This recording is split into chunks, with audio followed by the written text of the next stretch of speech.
Guys assessment year 24-25 की ITR 3 जो है वो फाइलिंग स्टार्ट हो चुकी है इनकम टैक्स पोर्टल के ऊपर। आज हम सीखने वाले हैं कैसे आपको ITR 3 फाइल करनी होती है। ITR 3 फाइल करने के लिए आपको अपना बैलेंस शीट PNL चाहिए होता है। बैलेंस शीट PNL की इन्फॉर्मेशन आपको ITR 3 में डालनी होती है। ITR 3 एक इंडिविजुअल के लिए सबसे डिटेल रिटर्न होती है जिसमें आप अपने सारे हेड्स की इनकम डाल सकते हैं और टैक्स की पेमेंट कर सकते हैं। ITR फाइल करने से पहले आपको कुछ चीज़ें मेक श्योर करनी है। सबसे पहले तो आप ये चेक कर लीजिए कि आपके 26 AS और AIS जो है वो अपडेट हो चुका है, पूरी तरीके से सारी इन्फॉर्मेशन उसमें आ चुकी है। उसके साथ साथ आपको बैलेंस शीट और PNL की ज़रूरत पड़ेगी, साथ में कॉम्पिटिशन ऑफ इनकम की ज़रूरत पड़ेगी। सो कॉम्पिटिशन ऑफ इनकम मैंने यहाँ पर प्रिपेयर की हुई है असेसमेंट ईयर 24-25 के लिए। यहाँ पे बैलेंस शीट PNL हमारे फाइनल हो चुके हैं, डेप्रिसिएशन की कैलकुलेशन हो चुकी है, ईयर एंड एडजस्टमेंट एंट्रीज हमने कर दी हैं। अगर आप अकाउंट फाइनल करना सीखना चाहते हैं तो आप चेक कर सकते हैं हमारा अकाउंटिंग वाला कोर्स, या फिर यूट्यूब पे भी आपको हमारी वीडियोस मिल जाएंगी जहाँ पे आप फाइनलाइजेशन की जो एंट्रीज होती हैं उसको चेक कर सकते हैं। एक बार जब आपकी बुक्स फाइनल हो जाती हैं, आपके बैलेंस शीट PNL बन जाते हैं, उसके बाद आप जाते हैं रिटर्न फाइलिंग की तरफ। तो बैलेंस शीट PNL और डेप्रिसिएशन शेड्यूल की हमको ज़रूरत होती है, जो कि मैं अभी थोड़ी देर में आपको समझाऊंगा। आज के सेशन में सबसे पहले कॉम्पिटिशन देख लेते हैं। सो कॉम्पिटिशन के अंदर 5 हेड की इनकम हमने यहाँ पर डाली हुई है, जिसमें से PGBP की इनकम आपको दिख रही होगी, अदर सोर्सेज की इनकम है। इसके अलावा भी बहुत सारी चीज़ें हैं जो ITR 3 में जाती हैं, जो कि मैं अलग सेशन में डिस्कस करूंगा। अगर आपने हमारा कोर्स लिया हुआ है तो कोर्स में मैं ये सभी सेशन जो है वो अपडेट करने वाला हूँ। ITR 3 नॉर्मल फाइलिंग ये तो आज हम सीखने वाले हैं। ITR 3 शेयर मार्केट इनकम अगर आपकी होती है, स्पेशली इंट्राडे और FNO की ट्रांजेक्शन को कैसे ITR में दिखाते हैं, वो मैं एक सेपरेट वीडियो में कवर करूंगा।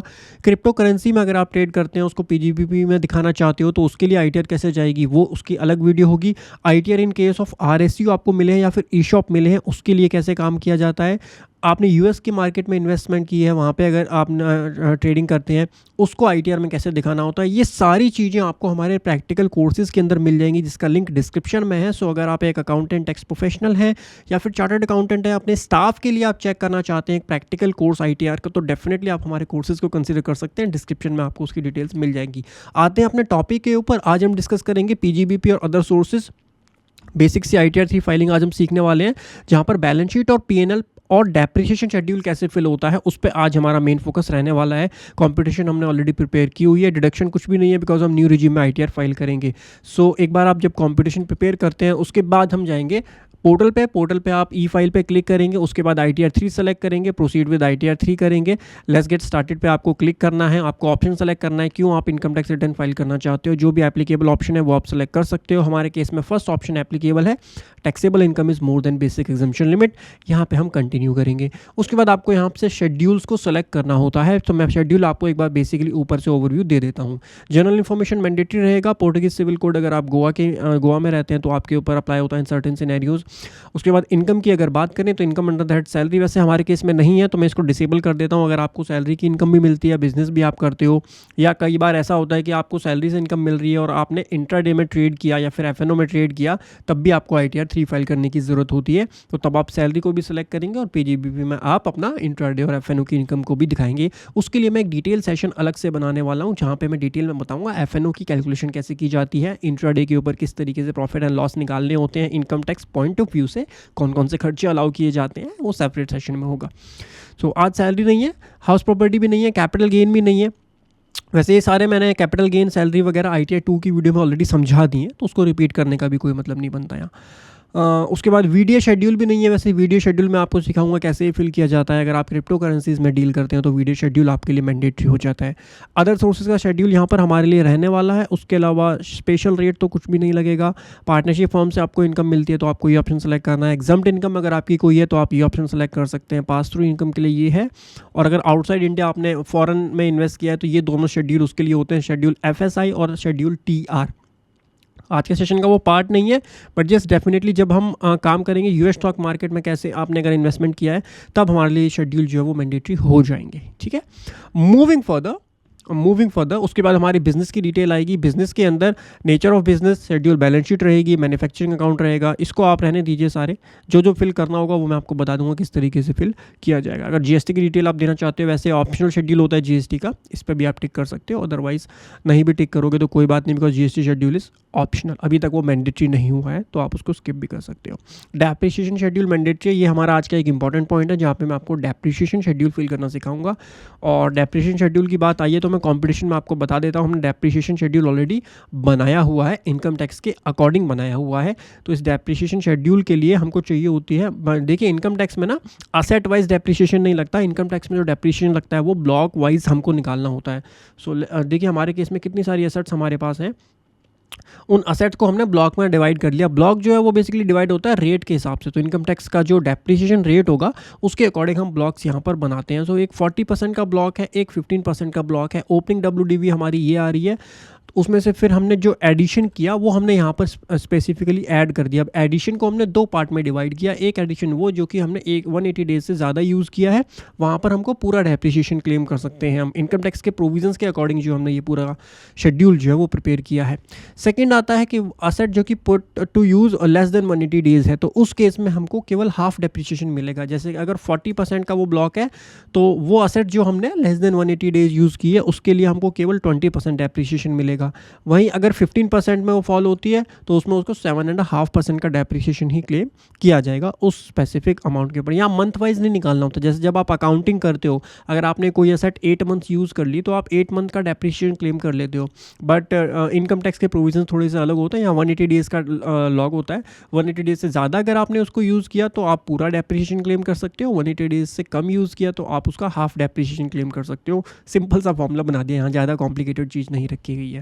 डिडक्शन ड्यूरिंग द ईयर, जितने जो चीज़ आपने सेल की है तो वो माइनस हो जाएगी। यहाँ पर रेट ऑफ डेप्रिसिएशन आ जाएगा, डेप्रिसिएशन ड्यूरिंग द ईयर कितना आएगा, WDV एज ऑन 31/3/2024 आपकी आ जाएगी, और ये अमाउंट आपके यहाँ पर बैलेंस शीट में ट्रांसफ़र हो जाती है। डेप्रिसिएशन शेड्यूल के अकॉर्डिंग हमारी जो असेट की वैल्यू है 6,08,953, तो 6,08,953 जो है वो हमारी WDV आ रही है 31/3/2024 पे। P&L में अगर आप देखेंगे तो P&L में प्रॉफिट हमारा कितना आ रहा है, 10,02,948। इसमें से डेप्रिसिएशन ऑलरेडी माइनस हो रखा है। सो ये वाला जो डेप्रिसिएशन है हमारा, दिस वन, ये डेप्रिसिएशन 1,51,107, ये डेप्रिसिएशन कहाँ से आया होगा, डेप्रिसिएशन शेड्यूल से आया होगा। डेप्रिसिएशन शेड्यूल में 151,107। सो बेसिकली यहाँ पर हमने किया क्या है सर, इनकम टैक्स के अकॉर्डिंग तो अलग होता है डेप्रिसिएशन, अकाउंटिंग के अकॉर्डिंग अलग होता है, तो वहाँ पर फिर डेफर्ड टैक्स की कैलकुलेशन हमको करनी पड़ती है। उसको अवॉइड करने के लिए हमने क्या किया, जो हमने बुक्स ऑफ अकाउंट प्रिपेयर किए उसमें हमने जो डेप्रिसिएशन क्लेम किया वो इनकम टैक्स के अकॉर्डिंग ही क्लेम कर लिया। प्रोप्राइटरशिप या इंडिविजुअल के जब आप अकाउंट फाइनल करते हो तो आप वहाँ पर इनकम टैक्स के अकॉर्डिंग रेट ले करके जो डेप्रिसिएशन इनकम टैक्स में बनेगा वो आप अपनी बुक्स में क्लेम करेंगे, तो आपके लिए बेनिफिशियल रहेगा। आपको कुछ सेपरेट डेफर्ड टैक्स की कैलकुलेशन नहीं करनी पड़ेगी। अदरवाइज डेफर्ड टैक्स असेट या डेफर्ड टैक्स लायबिलिटी आती है, जिसके लिए मैंने सेपरेट सेशन बनाया हुआ है, उसकी कैलकुलेशन किस तरीके से आपको करनी होती है, राइट। सो हमारे लिए जो डेप्रिसिएशन है वो बुक्स में भी सेम रहेगा, और हमारे लिए जो डेप्रिसिएशन इनकम टैक्स में वो भी सेम रहेगा। अदरवाइज PGBP की जब कैलकुलेशन करते हैं तो आपको पता होगा बुक्स का डेप्रिसिएशन ऐड किया जाता है और जो इनकम टैक्स का डेप्रिसिएशन होता है वो माइनस किया जाता है। तो वो तो हमारे केस में भी होगा, बट उसका इफेक्ट नलीफाई हो जाएगा, बिकॉज हमारे केस में जो डेप्रिसिएशन है दोनों जगह पर सेम है। तो ये डेप्रिसिएशन का एक इंपॉर्टेंट पॉइंट था जो कि आपको ज़रूर पता होना चाहिए जब आप इनकम टैक्स रिटर्न फाइल कर रहे हैं, स्पेशली ITR 3 फाइल कर रहे हैं, तो डेप्रिसिएशन शेड्यूल किस तरीके से आपको फिल करना होता है। उसके बाद में डिडक्शन की बात आएगी, तो डिडक्शन तो मैं यहाँ पर वैसे डिसेबल ही कर देता हूँ, बिकॉज डिडक्शन तो कोई हम क्लेम ही नहीं करें। न्यू रिजीम में हम ITR फाइल करेंगे तो डिडक्शन हमने हटा दिया। टैक्स आप रहने दीजिए, अदर्स के अंदर आप सारे शेड्यूल्स रहने दीजिए, यहाँ कुछ करने की ज़रूरत नहीं है। फिर शेड्यूल फॉरेन असेट आता है, जब आप इंडिया से बाहर आपने कुछ इन्वेस्ट किया है तो शेड्यूल FA की ज़रूरत पड़ती है, अदरवाइज इसको आप डिसेबल रहने देंगे। शेड्यूल एसेट एंड लायबिलिटी आपको तब फिल करना होता है जब आपकी टोटल इनकम 50 लाख से एक्सीड कर जाती है, ठीक है। इसके बाद आप कंटिन्यू करेंगे तो सारे शेड्यूल्स आपके यहाँ पर ओके हो जाएंगे। स्किप कर देंगे, जनरल इन्फॉर्मेशन आ जाएगी। जनरल इन्फॉर्मेशन में सबसे पहले क्लिक करना है आपको। सबसे पहले पर्सनल इन्फॉर्मेशन आएगी, वो आप चेक करेंगे। कॉन्टैक्ट इन्फॉर्मेशन अपना चेक करेंगे। उसके बाद आएगा फाइलिंग सेक्शन। फाइलिंग सेक्शन के अंदर आपको चेक करना है कि due date of filing of income tax return, ये जो रिटर्न आप फाइल कर रहे हो उसकी ड्यू डेट क्या है। सो 31 जुलाई हमारे लिए ड्यू डेट है। 31 अक्टूबर किसके लिए ड्यू डेट होती है, अगर आपके ऊपर टैक्स ऑडिट के प्रोविजन एप्लीकेबल होते हैं, सेक्शन 44AB में आपका टैक्स ऑडिट हुआ है तो उस केस में आपके ऊपर 31 अक्टूबर की ड्यू डेट होती है। 30 नवंबर की ड्यू डेट आपके ऊपर तब होती है जब आपके ऊपर ट्रांसफर प्राइसिंग के प्रोविजंस एप्लीकेबल होते हैं, TP ऑडिट आपका हुआ है, उस केस में आपके लिए ITR फाइलिंग की ड्यू डेट 30 नवंबर रहेगी। और जनरल केसेस में जब आपका नॉन ऑडिट केस है तो 31 July is the due date of ITR filing. इस चीज़ का आप ध्यान रखेंगे। यहाँ पे हम 31 जुलाई सेलेक्ट करेंगे।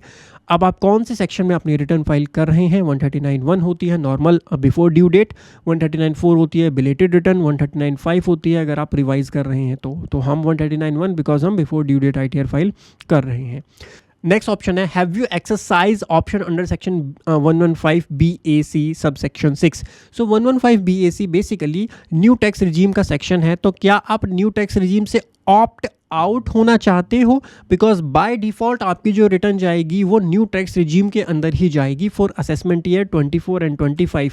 सो इसीलिए यहाँ पर बाय डिफ़ॉल्ट तो आपका नो ही रहेगा, मतलब आप न्यू टैक्स रिजीम से ऑप्ट आउट नहीं होना चाहते हो, बाय डिफ़ॉल्ट यही रहेगा। अगर आप इसको चेंज करना चाहते हो, आप जाना चाहते हो ओल्ड टैक्स रेजीम में, उस केस में आपको यहाँ पे येस सेलेक्ट करना है और yes within the due date ही सेलेक्ट करना है और यहाँ पे एक फॉर्म फाइल करना पड़ेगा, फॉर्म 10 IEA, जो कि एक सेपरेट फॉर्म है। नीचे आपको उसकी डेट और एक्नॉलेजमेंट नंबर भी देनी होगी, राइट। हम अभी न्यू रिजीम में ही फाइल करना सीखेंगे, सो हम यहाँ पर नो ही रहने देंगे। नीचे आप जाएंगे, रेजिडेंशियल स्टेटस आपका क्या है वो आप सेलेक्ट करेंगे, हम रेजिडेंट हैं। और अब कंडीशंस क्या है रेजिडेंट की, तो फर्स्ट कंडीशन जनरली अप्लाई हो जाती है अगर आप इंडिया में रिजाइड करते हैं तो you are in India for more than 182 डेज। Do you want to claim the benefit of 115H, इसको आप नो रहने दीजिए। पोर्टुगीज सिविल कोड अप्लाई नहीं होते, मैंने आपको बताया गोवा की कुछ सिटीजन्स पर अप्लाई होते हैं तो वहाँ पर यस करेंगे, अदरवाइज आप नो रहने देंगे। Whether assessee has a unit in IFSC जो है गुजरात के अंदर एक प्लेस बनाया है, क्या आप वहाँ पे आपकी यूनिट है तो है यस है तो यस कीजिए, अदरवाइज नो कीजिए। FPI के केस में आप नो कर सकते हैं। लीगल एंटिटी आइडेंटिफायर अगर 50 करोड़ से ज़्यादा का है तो आपको इसके लिए अप्लाई करना होता है, वो नंबर आपको मिलता है तब आपके अकाउंट में वो रिफंड आएगा। तो अगर वो केस है आपका तो आप उसके लिए पहले अप्लाई कीजिए LEI के लिए एंड देन उसका नंबर एंड डेट दीजिए कि कब तक वो वैलिड है आपका। डिटेल्स ऑफ रिप्रेजेंटेटिव असेसी तो हम यहाँ पर नो ही रहने देंगे। डायरेक्टरशिप, अगर आप किसी कंपनी में डायरेक्टर हैं तो आपको डायरेक्टरशिप में यस करना होगा एंड उस कंपनी की डिटेल देनी होगी कि वो नेम ऑफ कंपनी क्या है, पैन क्या है, डिन नंबर क्या है, वो कंपनी डोमेस्टिक है या फॉरेन है, लिस्टेड है या अनलिस्टेड है। तो डायरेक्टर तो हम नहीं है तो हम नो करेंगे। अगर आप किसी फर्म में पार्टनर हैं तो आपको यहाँ पर यस करना है, पार्टनरशिप फर्म का नेम और पैन नंबर देना है उस फॉर्म का, यहाँ पे हम नो कर देते हैं अभी। अनलिस्टेड इक्विटी शेयर अगर आपने हेल्ड की हैं तो आप यहाँ पे यस करेंगे और उस कंपनी की डिटेल्स देंगे कि किस कंपनी के आपने अनलिस्टेड इक्विटी शेयर होल्ड किए हैं। इस चीज़ का आपको ध्यान रखना है, इसको आप सेव कर देंगे। उसके बाद ऑडिट इन्फॉर्मेशन आती है, तो are you liable to maintain books of account as per section number 44AA के अकॉर्डिंग, क्या आपको बुक्स ऑफ अकाउंट मेंटेन करने की रिक्वायरमेंट आती है। सो देखिए जनरली ITR 3 तभी फाइल होती है जब आपने बुक्स ऑफ अकाउंट अपने मेंटेन किए हुए हैं, तो आप यहाँ पे यस कर सकते हैं ITR 3 के केस में। नेक्स्ट क्वेश्चन आता है whether assessee is declaring income only under section number 44AE, 44B, 44AD, ADA और BBA। बेसिकली ये सारे प्रोविजंस जो होते हैं वो प्रिजम्पटिव टैक्सेशन के होते हैं। प्रिजम्पटिव टैक्सेशन में अगर आप जाना चाहते हो, ITR 3 ना सबसे डिटेल रिटर्न होती है, क्योंकि बिकॉज प्रिजम्पटिव टैक्सेशन के लिए हमारे पास एक स्पेशल रिटर्न ऑलरेडी है जो कि ITR 4 होती है।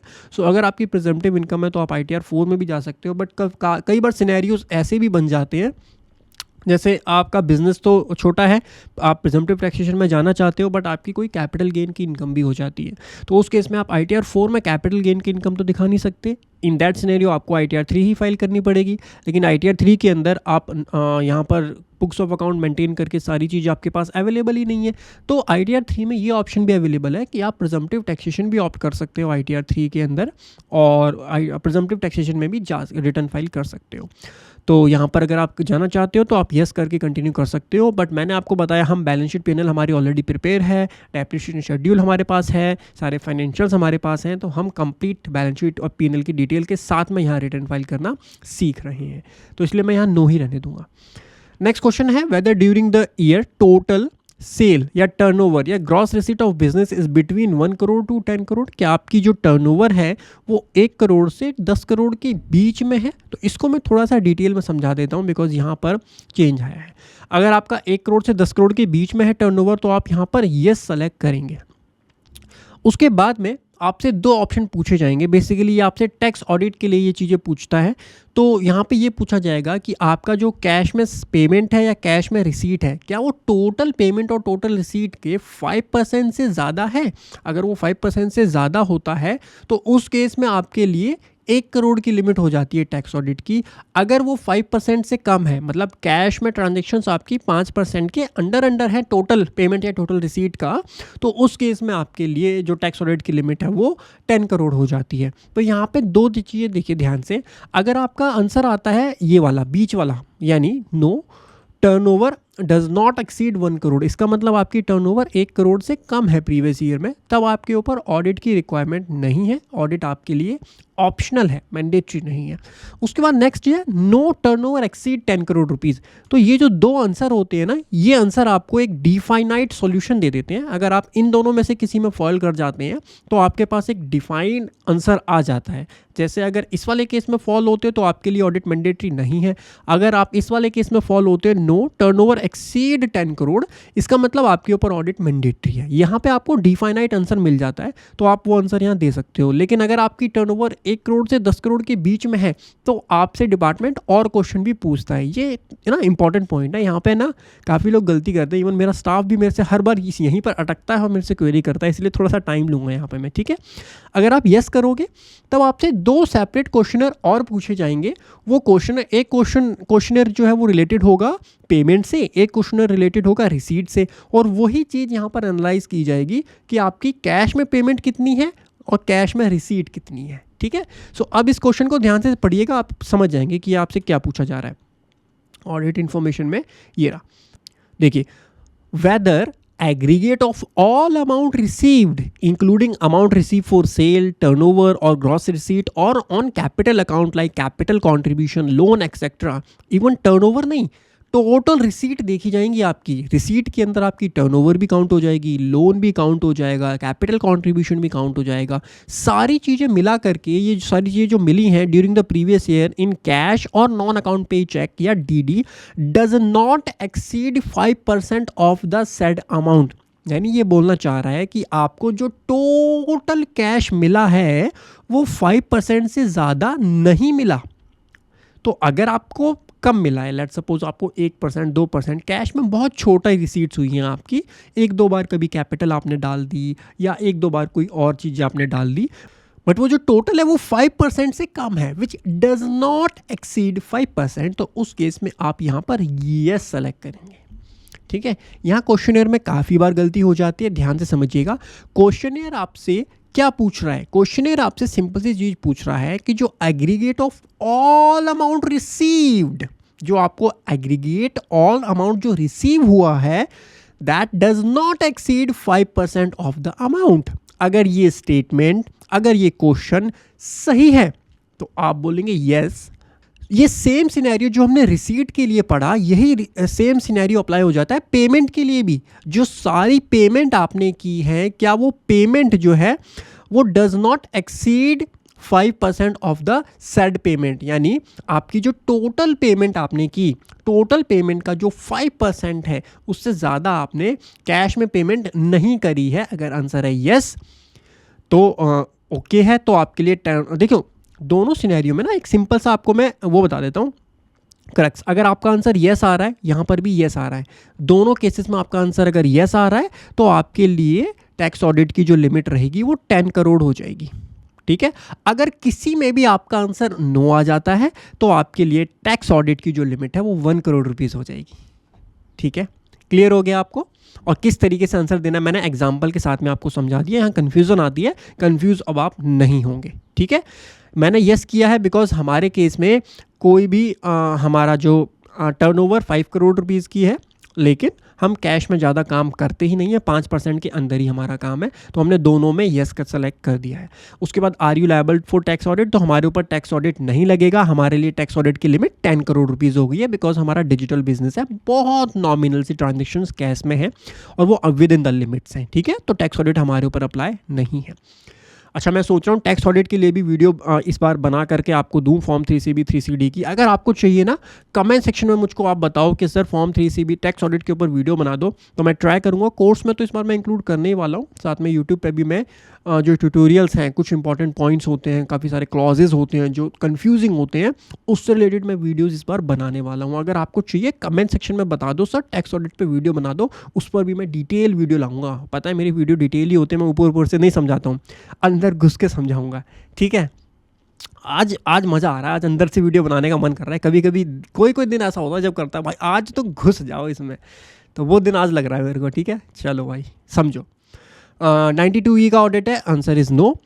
If you furnish to other audit report, अगर आपको करनी है फर्निश तो आप येस कर सकते हो, अदरवाइज आप यहाँ पे नो कर दोगे। तो कंपनीज जो होती हैं प्राइवेट लिमिटेड कंपनी, उनका स्टैट्यूटरी ऑडिट कंपनीज एक्ट में भी होता है, वहाँ पे आपको येस करना होता है। ये रहा एनी अदर एक्ट, या फिर आपको यहाँ येस करना होता है। बट हमारे केस में कंपनीज नहीं है, हम इंडिविजुअल का ही कर रहे हैं, ITR 3 कर रहे हैं यहाँ पर। ठीक है, कंपनीज़ के लिए वैसे भी ITR 3 नहीं जाती, कंपनीज़ के लिए ITR 6 जाती है। ITR 6 से याद आया, ITR 6 पर भी आपको वीडियो में पक्का दूंगा इस बार, टेंशन ना लो।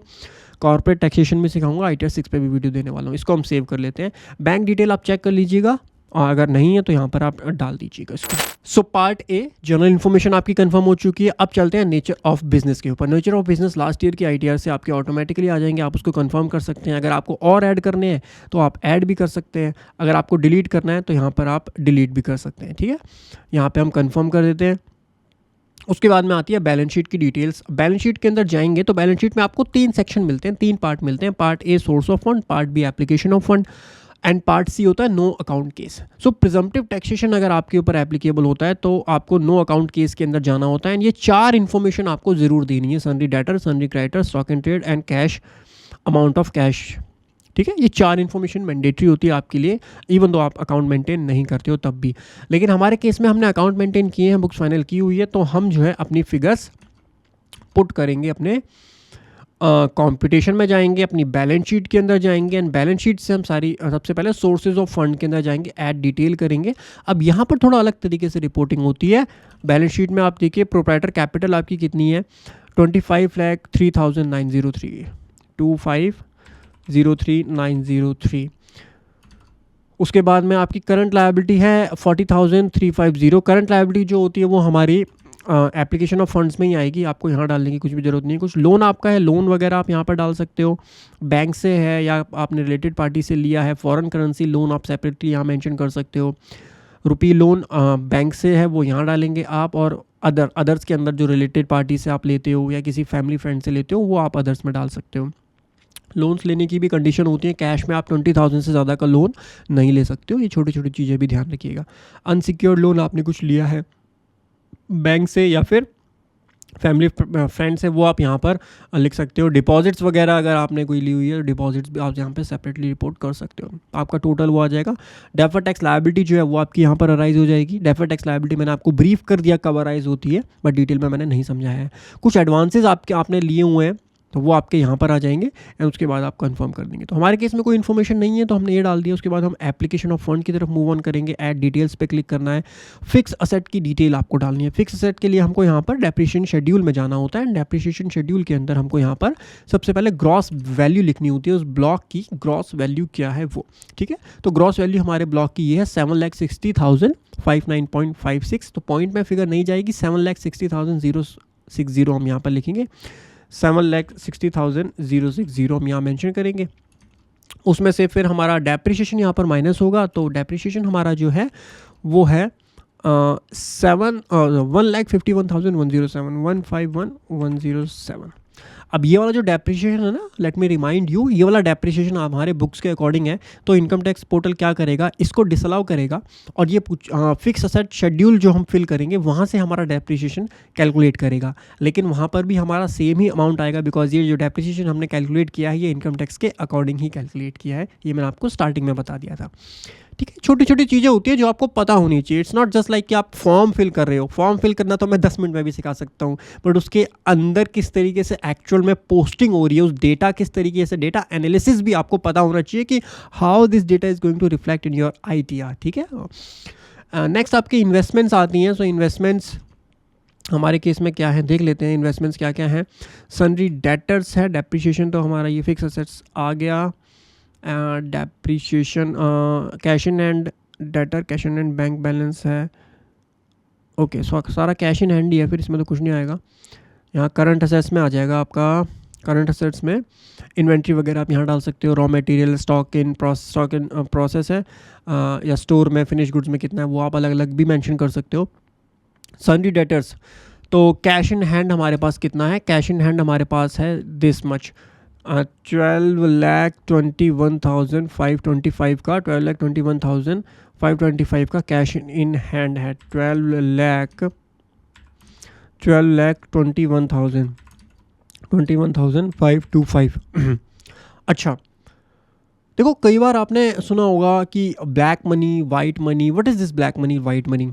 जो पैसा आप डिपार्टमेंट को बता रहे हो कि I have that much amount, चाहे आप अपनी बैलेंस शीट में रिपोर्ट करो, चाहे आप कहीं पर भी रिपोर्ट करो, वो पैसा आपने अपनी इनकम टैक्स में अब ये पैसा कहाँ से आया होगा मेरे पास? 12 लाख रुपीज़।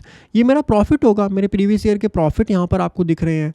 मैंने ड्राइंग्स भी की है, मेरे प्रीवियस ईयर का प्रॉफिट है। मेरे करंट ईयर का प्रॉफिट कितना है आप देखोगे, 10 लाख का प्रॉफिट तो मेरे करंट ईयर का ही है। तो 10 लाख का प्रॉफिट है, प्लस रिजर्व्स वगैरह है, ये सारी चीज़ें हैं। तो यहाँ से मेरा ये कैश जो है वो जनरेट हुआ है, ठीक है।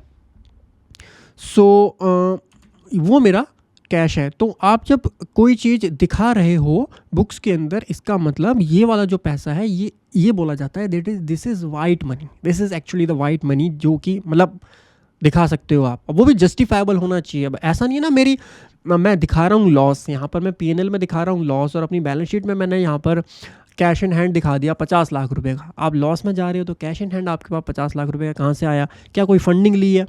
देखो वो तो प्रॉपर आपके पास जस्टिफिकेशन होना चाहिए, प्रॉपर एंट्रियाँ हुई हैं बुक्स के अंदर, तब जाके हमारे पास कैश इन हैंड ये आया है। So this is actually the white money जो हम बोलते हैं, जो कि अगर डिपार्टमेंट कल को रेड मारता है आपके पास और आपके पास मिल जाते हैं कि भाई आपके पास तो 12 लाख रुपए मिले, 15 लाख रुपए मिले, तो सर हमने अपनी रिटर्न में शो किए हैं।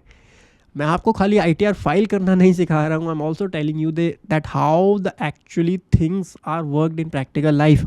अगर कल को इनकम टैक्स आपके पास आता है, आपके पास 12 लाख रुपए 10 लाख रुपए मिलते हैं, तो यू कैन शो ना कि भाई मैंने अपनी बैलेंस शीट में जब रिपोर्ट कर रहा हूँ 10 लाख 12 लाख 15 लाख, अब मुझे प्रॉफिट हुआ इस साल, तो नेक्स्ट ईयर हो सकता है मेरा कैश थोड़ा बहुत और बढ़ जाए, 13 लाख 14 लाख रुपये हो जाए। So you can justify that thing ना। सो ये चीज़ें होती हैं जो आपको ध्यान रखनी होती है। Okay, moving further, balance with bank कितना है आपके पास? बैलेंस विद बैंक को एक्चुअली मैं ऐड कर लेता हूँ। 2 बैंक है ना, एक RBL एक HDFC, दोनों को ऐड करके 4,77,255, 477,255, राइट। उसके बाद हमारा एक ये भी रह गया है करंट लायबिलिटी, इसको भी हम पुट कर देते हैं। सो करंट लायबिलिटी भी बेसिकली यहीं पर रिपोर्ट किया जाता है। टोटल करंट एसेट्स ये आ गया, करंट लायबिलिटी यहाँ पर आ गया। करंट लायबिलिटी को आप डाल दीजिए, सन्ड्री क्रेडिटर्स हमारे कितने हैं?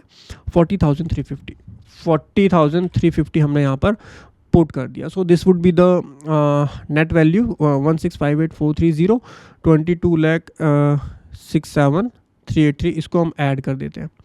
अब यहाँ पे डिफरेंस आ रहा है कुछ, एक मिनट में चेक कर लेते हैं। 25 लाख है और ये भी 25 लाख है।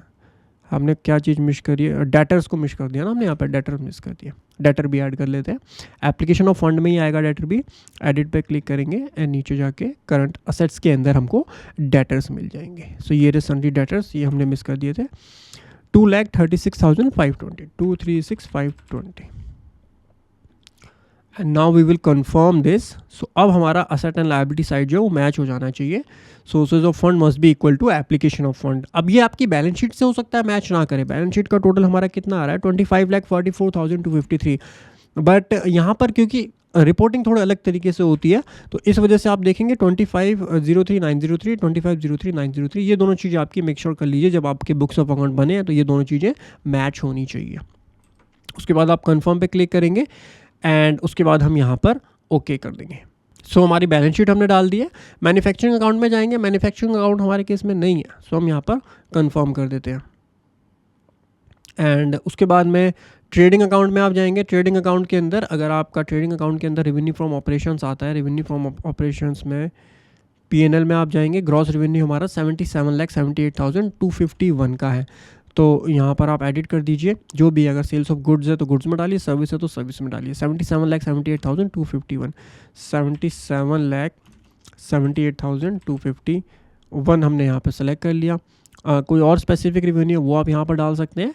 एंड उसके बाद ये 7,77,000 हो गया हमारा, 77,78,000, 77,78,000,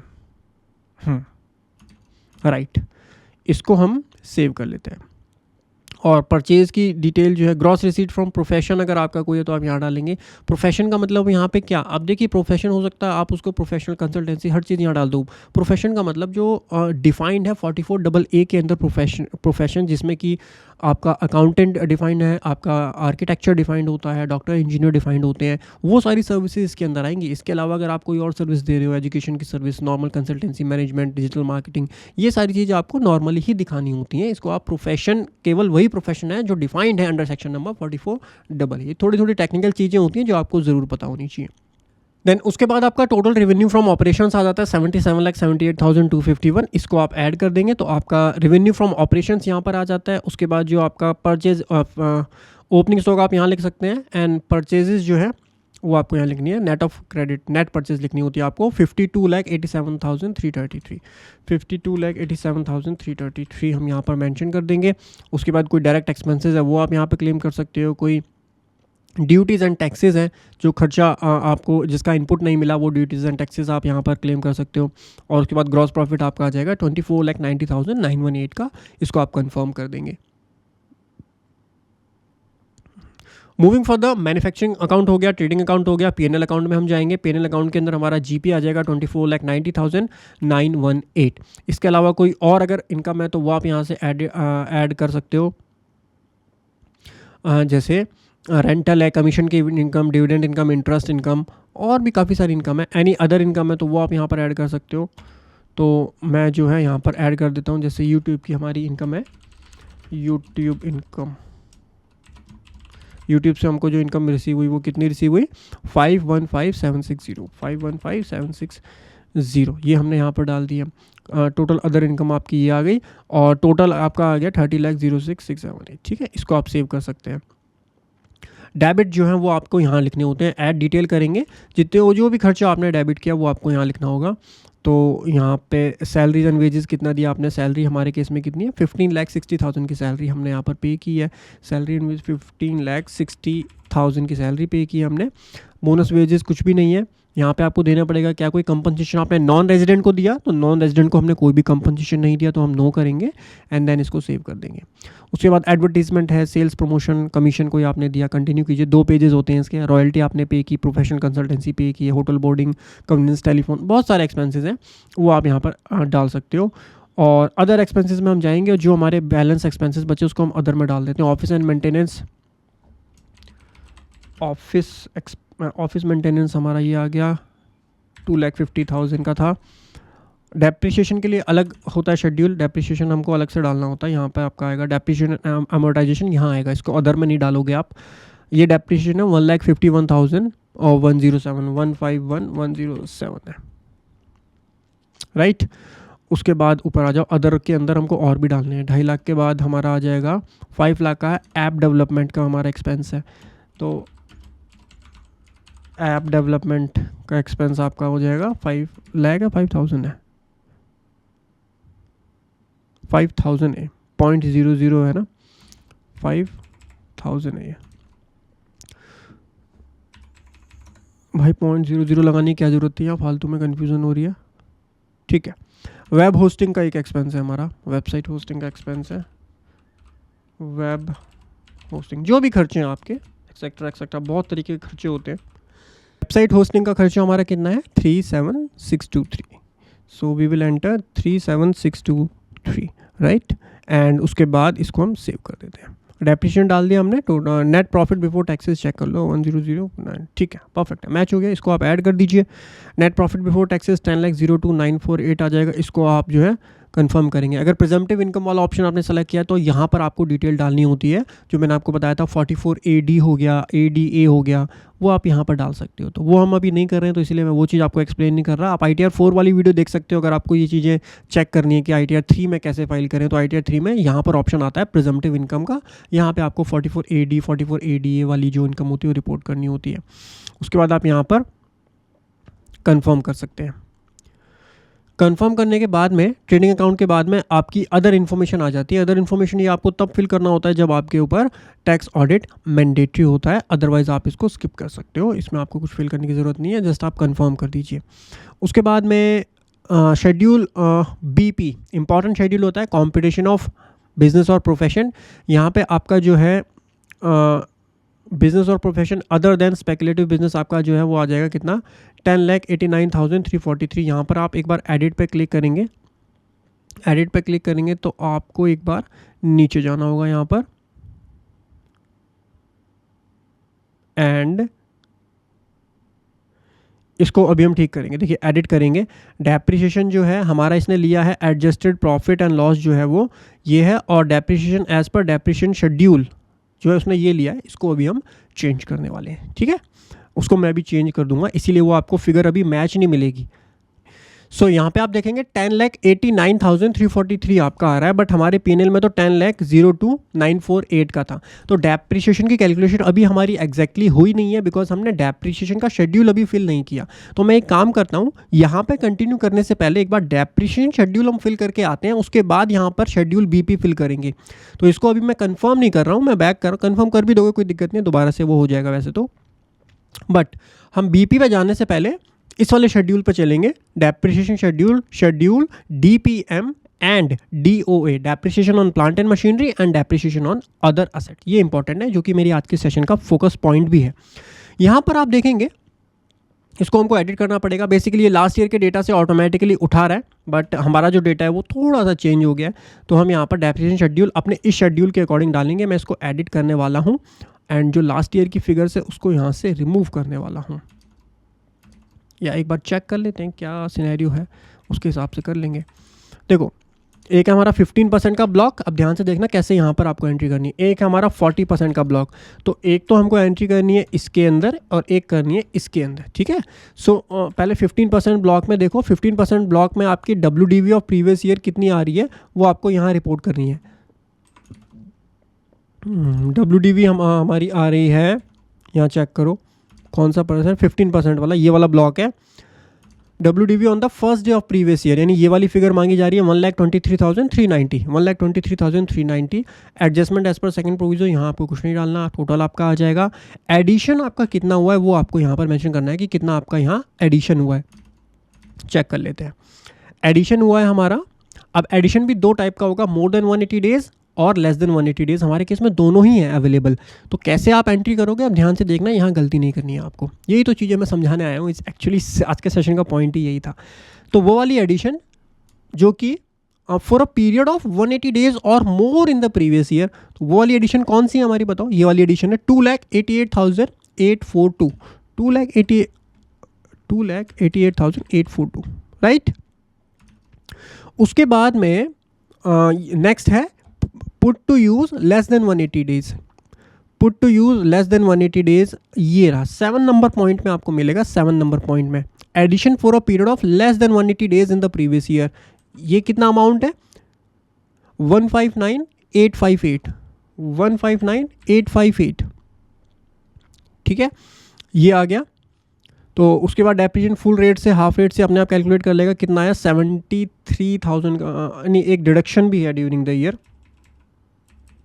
एक डिडक्शन भी हुई है, एक डिडक्शन भी हुई है। और डिडक्शन कब हुई है, ये डिडक्शन हुई है, लाइट हमने सोल्ड की थी। यहाँ मैंने डेट नहीं डाला एक्चुअली, बिकॉज ये हमको डिडक्शन भी वहीं क्लेम करनी है। मैं बताऊँ कहाँ पे क्लेम करनी है। देखो इसमें से जो रैशनलाइजेशन होगा वो आपका यहाँ पर आएगा पॉइंट नंबर 5 में, अगर मैंने 180 डेज से ज़्यादा इसको यूज़ कर लिया है। अगर 180 डेज से कम यूज़ किया तो वो मेरा यहाँ पे आएगा। वैसे मैंने उसको 180 डेज से ज़्यादा यूज़ किया था, तो मेरा जो डिडक्शन है वो यहाँ पे मार्क होगी। 6,444 को 6,445 हम कर देते हैं, 6,445 हम करेंगे। एक बार मैच कर लेते हैं, 72857 नहीं 73 है, तो वो लेस देन वाले में होगा, फिर इसमें नहीं होगा, ये लेस देन 180 डेज होगा फिर वो, बिकॉज मैंने कैलकुलेशन एक्चुअली सही की हुई है। 6,445 तो यहाँ पे डालेंगे 6,445, यानी ये जो रियलाइजेशन है उसमें से मैच कर लो। 73,341 है ना, 73,341, ठीक है। ये भी हमने लेस देन 180 डेज यूज़ किया, लेस देन 180 डेज। क्या है सर, ये इतनी कन्फ्यूज़न क्यों हो रही है, मैं बताता हूँ क्यों कन्फ्यूज़न हो रही है। देखो समझ लो एक बार, दोबारा से रिपीट कर देता हूँ। जो WDV आपकी ओपनिंग WDV है first day of the previous year, वो हमने यहाँ पर मेंशन कर दी और ये हमारा टोटल आ गया। उसके बाद में जो एडिशन हुए मोर देन 180 डेज, वो हमने यहाँ पर मेंशन कर दिए कि 2,88,842। अब जो आपके पॉइंट नंबर 3 या 4 में से जो कंसिडरेशन आपको मिला है, यानी ये वाला और ये वाला, इसमें से जो आपने कंसिडरेशन कम मिलता है जब उस असेट को आप सोल्ड करते हो, तो अगर इसमें से आपने असेट सोल्ड की है तो वो आपको यहाँ डालना पड़ेगा, लेकिन वो हमने इसमें से सोल्ड नहीं की है। वो जो असेट सोल्ड की है वो लेस देन 180 डेज यूज़ की एंड उसको हमने सोल्ड कर दिया। यानी वो कौन से ब्लॉक को फॉलो कर रही थी, कौन से पीरियड को फॉलो कर रही थी, वो हमारी फॉल हो रही थी इसके अंदर। अगर आप मेरी कैलकुलेशन में देखना चाहते हो ना, तो वो जो 64,000 वाला जो अमाउंट है ना, वो बिलोंग करता है 1,59,858 का जो एडिशन हुआ, जिसको मैंने 180 डेज से कम यूज़ किया, उसमें से ही मैंने एक असेट बेची जिससे मुझे रियलाइज़ हो गया कितना अमाउंट, 6,44,4.75। Getting my point? अगर वो इसमें से रियलाइज़ हो रहा होता, अगर वो 288 में से रियलाइज़ हो रहा होता तो मैं उसको यहाँ पर डाल देता पॉइंट नंबर 5 में, बट वो रियलाइज़ हुआ है 1,59,000 वाले अमाउंट में से, यानी इस वाले अमाउंट में से, तो पॉइंट नंबर 8 में मैंने वो चीज़ मेंशन कर दी 6,445। ठीक है, गेटिंग माय पॉइंट? यहाँ पे करेक्टली किस तरीके से डालना है ये चीज़ आपको ज़रूर पता होनी चाहिए भाई, अदरवाइज दिक्कत हो जाएगी। Okay sir. सो उसके बाद इसने कैलकुलेशन अपने आप कर ली कि हाफ रेट से कैसे कैलकुलेट होगा, फुल रेट से कैसे कैलकुलेट होगा। 73341 हमारा टोटल डेप्रिसिएशन आ गया और WDV जो आ गई उसकी असेट की, ये आ गई। अब आ जाओ 40% वाला जो ब्लॉक है, वो 40% ब्लॉक का ओपनिंग WDV 115,507 आ गया। पुट टू यूज़ 180 डेज, यानी पॉइंट नंबर 4 के अंदर जो कॉलम नंबर रो नंबर 4 है, इसमें हमारा एडिशन जाएगा 78,906 का, 78,906। मूविंग फॉर द कंसिडरेशन, अगर इसमें से कोई कंसिडरेशन रिसीव हुआ तो यहाँ जाएगा, टोटल आ जाएगा। फिर लेस देन 180 डेज़ का यहाँ इसमें से जो कंसिडरेशन रिसीव वो पॉइंट नंबर 8 में जाएगा, समझ रहे हो आप, एंड फिर इसका डेप्रिसिएशन निकल जाएगा। सो यहाँ पर डेप्रिसिएशन कितना आया, चेक करो, 77,765। 40% है ना यार, रेट ज़्यादा है। 77,766,656, ₹1 का डिफरेंस है, फ्रैक्शन डिफरेंस की वजह से वो आया होगा, वी कैन इग्नोर दैट। ठीक है, और इसको फिर हम सेव कर देंगे। ये आ गया टोटल, इसको अब हम कंफर्म कर देंगे। डेप्रिसिएशन वाला शेड्यूल हो गया हमारा। Summary of depreciation of asset, इसको आप चेक कर लीजिए। प्लांट एंड मशीनरी के ऊपर आपका टोटल कितना है, 151,106 का डेप्रिसिएशन है, 151,107, ₹1 का फ्रैक्शन डिफरेंस है, चल जाएगा, कोई दिक्कत नहीं है। इसको आप अब कंफर्म करेंगे। और कोई डेप्रिसिएशन का शेड्यूल बचा है क्या? डीम्ड, यहाँ तो कुछ नहीं आएगा, डीम्ड कैपिटल गेन नहीं है यहाँ पर। डेप्रिशिएबल असेट के ऊपर always short term capital gain निकलता है। सो इसका मैं सेपरेट सेशन बना दूंगा अगर आपको ये सीखना है तो ना। ठीक है, डेप्रिसिएशन के सारे शेड्यूल्स हमारे डन हो चुके हैं। अब हम BP वाले शेड्यूल में जाएंगे। अब हम यहाँ पर एडिट पे क्लिक करेंगे एंड एडिट पे क्लिक करके अब आप नीचे आएंगे तो नीचे आपको डेप्रिसिएशन मिल जाएगा। पॉइंट नंबर 11 में आपको मिल जाएगा डेप्रिसिएशन एंड अमोर्टाइजेशन जो डेबिट हुआ P&L के अंदर। ये हमारी बुक्स के अकॉर्डिंग हुआ। इनकम टैक्स के अकॉर्डिंग हमारा कितना आया, ये आया 151,106। अब ₹1 का डिफरेंस किसकी वजह से आ रहा था, फ्रैक्शन डिफरेंस की वजह से आ रहा था, मैंने आपको बताया था। आप इग्नोर कर सकते हो ₹1 का डिफरेंस, तो फ्रैक्शन डिफरेंस राउंड अप, वैसे भी जो टैक्स आपका निकलेगा वो भी राउंड अप राउंड डाउन होकर निकलता है, तो ₹1 का डिफरेंस चल जाएगा। ठीक है, सो आपका P&L में आ गया 100। अब ₹1 का डिफरेंस तो P&L में भी शायद बन जाएगा, देख लेते हैं। 10,02,948, 10,02,949, ₹1 का प्रॉफिट ज़्यादा आ रहा है इसमें इनकम टैक्स में। दैट्स ओके, कोई दिक्कत नहीं है, इसको हम सेव कर सकते हैं। उसके बाद स्पेकुलेटिव बिजनेस आपका यहाँ आता है। यहाँ पे इंटरडे वगैरह की ट्रांजेक्शन्स हैं वो आती हैं, और कोई स्पेकुलेटिव बिजनेस है आपका, उसकी इनकम आपकी यहाँ रिपोर्ट की जाती है। जब आप इंटरडे ट्रांजेक्शन करते हो वहाँ पे मैं बताऊँगा कैसे आपको यहाँ फिल करना होता है। अभी यहाँ पे हम कुछ नहीं करेंगे, इसको हम कंफर्म कर देते हैं। सो हमारा BP वाला शेड्यूल जो है वो, जो कि एक इंपॉर्टेंट शेड्यूल होता है, फिल हो चुका है। अदर सोर्सेज की इनकम पे आप जाएंगे एंड अपनी कंपटीशन में हम देख लेते हैं अदर सोर्सेज में क्या क्या आ रहा है भाई। एक तो FD का इंटरेस्ट आ रहा है हमारा, यहाँ पे आप ऐड करेंगे, इंटरेस्ट को ऐड कीजिए। सेविंग अकाउंट का इंटरेस्ट है 18,635, 18,635 एंड FD का इंटरेस्ट है 1175। FD का इंटरेस्ट कम है, ऐसा कैसे भाई। इनकम टैक्स रिफंड का इंटरेस्ट है 1822, 1822, ये ऑटोमेटिकली ले लेता है वैसे। 21,632, इसको आप ऐड कर देंगे तो अदर सोर्सेज की इनकम ऐड हो जाएगी। और कोई इनकम हमारे केस में है नहीं एप्लीकेबल, इसको हम कंफर्म कर देते हैं। सो कॉन्ग्रेचुलेशंस, 90% काम ऑलमोस्ट डाउन हो चुका है आपका। अब CYLA शेड्यूल है, इसको तो जस्ट आपको कंफर्म करना होता है। आप मेरी वीडियो देखते नहीं हो, पूरी वीडियो देखो ना, लाइक करो, बताना मुझे आपको ये वाले जो शेड्यूल है CYLA और ब्रॉड फॉरवर्ड लॉसेस वाले शेड्यूल अगर आपको समझने हैं ना, मैं एक वीडियो डेडिकेटेड बना सकता हूँ, लेकिन इतनी डिटेल होगी, वो 1 से 2 घंटे की वीडियो होगी जहाँ पर मैं आपको केवल यही समझाऊंगा कि प्रैक्टिकली CYLA जो होता है, बिकॉज आप ITR फाइल करते टाइम कुछ नहीं करते, मुझे पता है, बस कंफर्म कर देते हैं। जय राम जी की, बस कंफर्म हो गया। अगर सीखना है ना ये वाला शेड्यूल, तो मुझे कमेंट करके बताओ कि सर मेरे को ना CYLA बना के दो, मेरे को BFLA शेड्यूल, CFL शेड्यूल, कुछ भी आप नाम लिख देना, मैं समझ जाऊंगा कि आप क्या बोलना चाह रहे हो। CYLA, BFLA, CFL, इन ये तीनों शेड्यूल एक तरीके से काम करते हैं। यहाँ पे कैरी फॉरवर्ड के प्रोविजन जो होते हैं वो समझाऊंगा, प्रैक्टिकल उसकी वर्किंग कैसे होती है वो समझाऊंगा, और एक्चुअल में कैसे यहाँ पर वो चीज़ें काम करती हैं। मैं डेडिकेटेड वीडियो बना सकता हूँ, बट मुझे दिक्कत यही है, मैं 2 घंटे की वीडियो बना दूंगा, देखते ही नहीं हो आप लोग। अगर आप कमेंट करोगे ना तो मुझे पता चलेगा कि आपने मेरी वीडियो देखी, यहाँ तक ये वीडियो भी बड़ी बन रही है, तो आपने अगर यहाँ तक देखी है तो आप वो वीडियो भी देखोगे। कमेंट करके बताओ, जिससे मुझे फीडबैक मिले कि आप मेरी वीडियो यहाँ तक देख रहे हो, तभी मैं लंबी वीडियो बनाऊंगा अब। अदरवाइज मैं भी अब 10 मिनट 15 मिनट पे आने वाला हूँ। मुझे पता है आप मेरी 2 घंटे की वीडियो नहीं देखते हो, आपको डिटेल में सीखना नहीं चाहता ना इंसान चाहता है 10 मिनट में काम हो जाए, लेकिन इतनी बड़ी रिटर्न में 10 मिनट में सिखा भी दूंगा।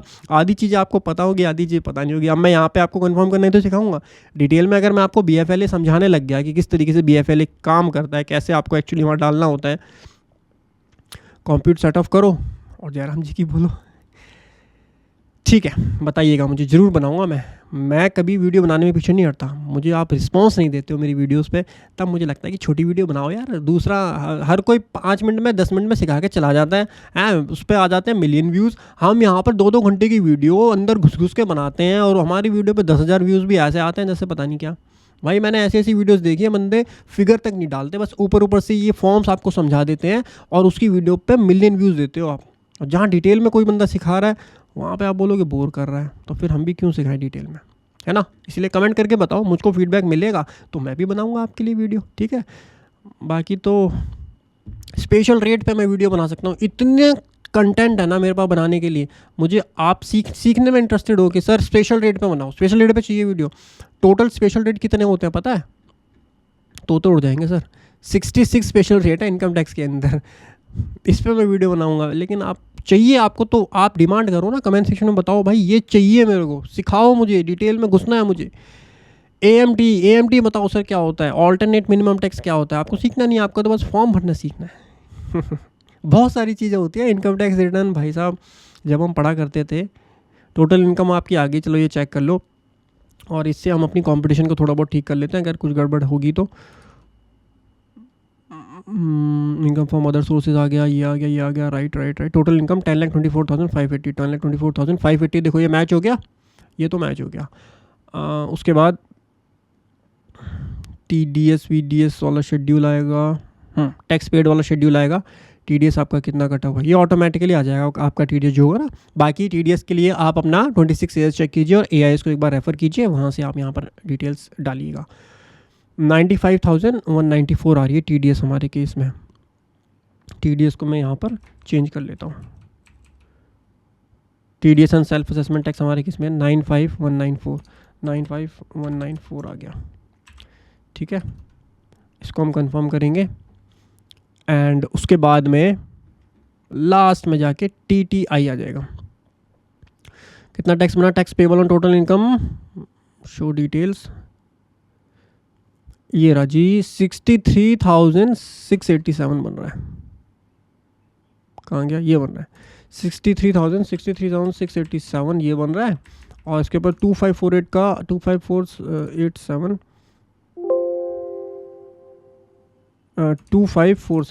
2547 हमारा ये बन गया 66,234। और इंटरेस्ट एंड लेट फी बना 846 का। इंटरेस्ट एंड लेट फीस को चेक करते हैं कौन से सेक्शन का लग रहा है। यहाँ 234C का लग रहा है, 234B का नहीं है भाई, 234C का लग रहा है। 846 का 67,080, 95,194, 28,110, तो कितना आ रहा है 28,114 आ रहा है, बट 28,110 का रिफंड यहाँ बनेगा, वो फ्रैक्शन डिफरेंस की वजह से। कंपटीशन आपकी फाइनल हो गई है यहाँ पर, ठीक है। प्रीव्यू रिटर्न पे जाओ, अगर कोई एरर है, कोई इशू है तो शो कर देगा। यहाँ डिक्लेरेशन दे दो एंड उसके बाद प्रोसीड टू प्रीव्यू पे क्लिक कर दो। सो प्रीव्यू के बाद में आपका जो है पूरा एक प्रीव्यू शो होगा, उसके बाद आप कंटिन्यू करेंगे। अगर कोई एरर या इशू आता है उस एरर इशू को आप ठीक कीजिए, उसके बाद आपको वेरीफाई करनी है रिटर्न। वेरीफाई आप आधार OTP से कर सकते हैं, OTP डाल करके आपकी रिटर्न जो है फाइनली सबमिट हो जाएगी। सबमिट होने के बाद आपका एक कंप्लीट ITR फॉर्म जनरेट होगा। कॉम्पिटिशन आपको चाहिए तो एक कॉम्पिटिशन आपकी प्रिपेयर हो चुकी है, इसको जस्ट आप Ctrl+P करेंगे तो आपकी कॉम्पिटिशन बन जाएगी। वैसे कॉम्पिटिशन के और भी फॉर्मेट मैंने आपके साथ ऑलरेडी शेयर किए हुए हैं, वो आप चेक कर सकते हो। तो इस तरीके से गाइज हमने सीखा किस तरीके से आपको ITR 3 कंप्लीटली फाइल करनी होती है कंपटीशन के साथ में। बहुत सारी डिटेल चीज़ें मैंने आपको समझाई, डेप्रिसिएशन शेड्यूल के बारे में मैंने आपको समझाया, बैलेंस शीट एंड P&L किस तरीके से फिल होती है ITR 3 में, उसको हमने डिटेल में समझा। इसके अलावा बहुत सारी वीडियो मैं अभी कोर्स में और ऐड करने वाला हूँ, जो मैंने आपको बताया था RSU शॉप वाला, US stock market, crypto transaction video वाला जो है, शेयर मार्केट की इनकम जिसमें FNO और इंट्राडे ट्रांजेक्शन्स हैं। FNO लॉस अगर आपको हो रहा है, बहुत सारे लोगों को लॉस होता है, तो उसमें कैसे आप ITR 3 में रिपोर्ट करेंगे, वो सारी चीज़ें भी मैं डिटेल में डिस्कस करने वाला हूं अपकमिंग सेशन में। कुछ वीडियोस यूट्यूब पे भी आएंगी, बाकी कोर्स के अंदर सारी चीज़ें डिटेल में आएंगी। कोर्सेज को अगर आप चेक करना चाहते हो, हमारी वेबसाइट fintechsport.in पर जा करके हमारे प्रैक्टिकल कोर्सेज को चेक कर सकते हो। आशा करता हूँ गाइज आपको आज का सेशन पसंद आया होगा। वीडियो ज़रूर लाइक कर दीजिए, हमारे चैनल FinTech Expert को सब्सक्राइब कर दीजिए ऐसी इन्फॉर्मेटिव वीडियोज़ के लिए। हंसते रहिए, मुस्कुराते रहिए। Bye bye, take care.